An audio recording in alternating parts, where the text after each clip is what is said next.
Hello students, इस video में हम IITJAM 2024 के मैथमेटिक्स का क्वेश्चन नंबर 9 सॉल्व करने वाले हैं। और क्वेश्चन 9 है, consider the following statement. Statement P, if a system of linear equation Ax equals to B has a unique solution where A is an m cross n matrix and B is an m cross 1 matrix, then m equals to n। और statement Q है, for a subspace W of a non zero vector space V whenever U belongs to W complement and V belongs to W complement, then U plus V belongs to W complement, which one of the following holds. तो इसमें देखना है कौन सा option true होगा इस दोनों statement के लिए। तो ऑप्शन ए है both P and Q are true, और ऑप्शन बी है P is true but Q is false, और ऑप्शन सी है P is false but Q is true, और ऑप्शन डी है both P and Q are false। तो पहले statement P solve करते हैं। तो स्टेटमेंट P कह रहा है, if a system of linear equation Ax equals to B has a unique solution then m equals to n।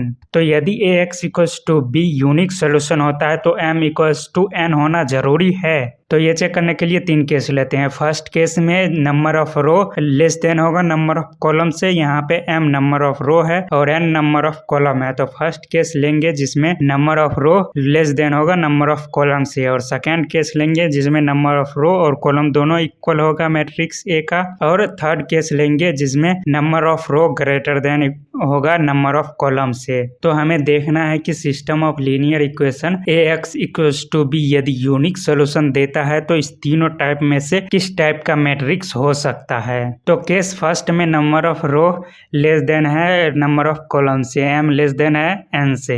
तो यदि system of linear equation Ax equals to B में यदि मैट्रिक्स A फर्स्ट टाइप का हुआ, यदि जिसमें number of row less than होगा number of column से, तो फर्स्ट टाइप का यदि मैट्रिक्स A होगा तो उस सिस्टम ऑफ लीनियर इक्वेशन का दो ही पॉसिबिलिटी है, या तो नो सॉल्यूशन होगा या इनफिनिटली मेनी सॉल्यूशन होगा। यूनिक सॉल्यूशन नहीं मिल सकता यदि मैट्रिक्स A फर्स्ट टाइप का हुआ जिसमें number of row less than होगा नंबर ऑफ कॉलम से। तो यदि मैट्रिक्स A फर्स्ट टाइप का होगा तो यूनिक सॉल्यूशन नहीं मिलेगा, तो हम फर्स्ट टाइप पे बात ही नहीं करेंगे, क्योंकि यहाँ पे system of linear equation Ax equals to B unique solution दे रहा है। लेकिन फर्स्ट टाइप का यदि मैट्रिक्स हुआ तो यूनिक सॉल्यूशन देगा ही नहीं, तो हम फर्स्ट टाइप की बात ही नहीं करेंगे। तो अब सेकंड टाइप है, यदि number of row equals to number of column हो गया तो क्या होगा, यूनिक सॉल्यूशन मिलेगा या नहीं। तो यदि system of linear equation Ax equals to B में मैट्रिक्स A में नंबर ऑफ रो और नंबर ऑफ कॉलम दोनों इक्वल हो गया तो इसके लिए भी 3 पॉसिबिलिटी है। उस सिस्टम ऑफ लीनियर इक्वेशन का नो सॉल्यूशन हो सकता है, या इनफिनिटली मेनी सॉल्यूशन हो सकता है, या फिर यूनिक सॉल्यूशन भी मिल सकता है उस सिस्टम ऑफ लीनियर इक्वेशन का। यदि Ax equals to B में m equals to n है, m equals to n है और रैंक मैट्रिक्स का नंबर ऑफ कॉलम के इक्वल या नंबर ऑफ रो के इक्वल आ जाता है तो यूनिक सॉल्यूशन मिल सकता है। तो सेकेंड टाइप में यूनिक सॉल्यूशन मिल सकता है। यदि Ax equals to B unique solution देता है तो m equals to n हो सकता है, पर यदि Ax equals to B unique solution देता है तो सिर्फ m equals to n ही होगा, सेकंड टाइप का ही वो मैट्रिक्स होगा, ये जरूरी नहीं है। अभी थर्ड टाइप भी बचा हुआ, उसे भी देखते हैं उसमें यूनिक सॉल्यूशन मिलता है या नहीं। यदि Ax equals to B में मैट्रिक्स A थर्ड टाइप का हुआ तो उसमें यूनिक सॉल्यूशन यदि मिलेगा तो m equals to n होना जरूरी नहीं होगा। तो हमने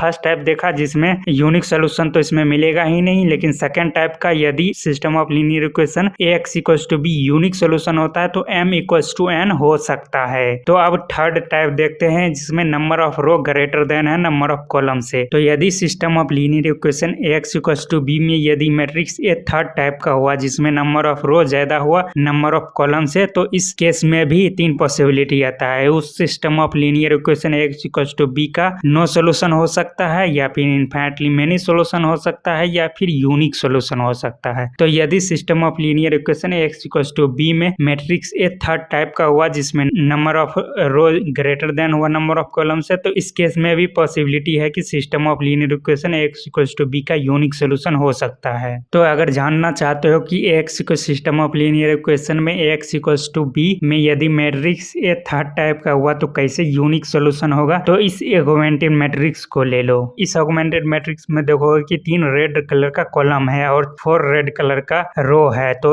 मैट्रिक्स A 4x3 ऑर्डर का होगा जिसमें नंबर ऑफ रो और नंबर ऑफ कॉलम इक्वल नहीं है, number of row greater than है नंबर ऑफ कॉलम से। तो यदि सिस्टम ऑफ लीनियर इक्वेशन इस तरह का ऑगमेंटेड मैट्रिक्स उसका बन गया तो इसका यूनिक सॉल्यूशन मिलेगा और इसमें मैट्रिक्स ए का नंबर ऑफ रो और कॉलम दोनों इक्वल नहीं होगा, number of row greater than होगा नंबर ऑफ कॉलम से, तो इस केस में भी यूनिक सॉल्यूशन मिल सकता है। इस ऑगमेंटेड मैट्रिक्स में लास्ट का पूरा रो ही 0 हो जाए तो इस तरह का अगर ऑगमेंटेड मैट्रिक्स बन जाता है किसी सिस्टम ऑफ लीनियर इक्वेशन में जिसमें मैट्रिक्स ए का रो ग्रेटर देन है नंबर ऑफ कॉलम से, तो उस सिस्टम ऑफ लीनियर इक्वेशन का भी यूनिक सॉल्यूशन हो सकता है। तो यदि इस किसी system of linear equation x equals to b unique solution देता है तो m इक्वल्स टू n हो सकता है, पर होना जरूरी नहीं है। m ग्रेटर देन n भी हो सकता है, number of row greater than number of column भी हो सकता है, तभी यूनिक सॉल्यूशन मिलेगा। तो स्टेटमेंट p फॉल्स है।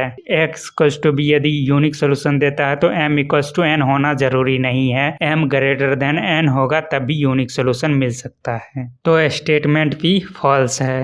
अब स्टेटमेंट q देखते हैं। इसमें कहा जा रहा है for a subspace w of a non zero vector space v whenever u belongs to w complement and v belongs to w complement then u plus v also belongs to w complement. तो हम जब भी u और v को w complement से लेंगे तो उस दोनों वेक्टर u और v का एडिशन भी w कॉम्प्लीमेंट में ही आएगा। क्या ये जरूरी है? तो इसे चेक करने के लिए हम एक वेक्टर स्पेस ले लेते हैं v r q over r, इसमें x y z टाइप का एलिमेंट आएगा जिसमें x y z real number होगा, और एक इसका सब स्पेस ले लेते हैं w, इसमें x y 0 टाइप का एलिमेंट आएगा जिसमें x और y रियल नंबर होगा, इसमें थर्ड कंपोनेंट 0 हो जाएगा। तो तुम देखोगे कि w v का सब स्पेस होगा। और हम एक w कॉम्प्लीमेंट ले लेते हैं जिसमें x y z टाइप का एलिमेंट आएगा जिसमें x y z real number होगा और z नॉट इक्वल्स टू 0 होना चाहिए। यदि z 0 हो गया तो फिर वह w में आ जाएगा, लेकिन हम w कॉम्प्लीमेंट बना रहे हैं तो हम x y z टाइप का एलिमेंट लेंगे जिसमें थर्ड कंपोनेंट z 0 नहीं होना चाहिए, तो वह w कॉम्प्लीमेंट में होगा। तो यदि हम दो वेक्टर लेंगे w कॉम्प्लीमेंट से u ले लेंगे, यदि x y z belongs to w, यहाँ पे z नॉट इक्वल्स टू 0 किए हैं क्योंकि z 0 नहीं होना चाहिए। यदि z 0 हो गया तो फिर u जो वेक्टर बनेगा वो w में आ जाएगा, लेकिन हमें वेक्टर उठाना है w कॉम्प्लीमेंट से तो हम z 0 नहीं लेंगे, तो z नॉट इक्वल्स टू 0 इसलिए किए हैं। तो u और v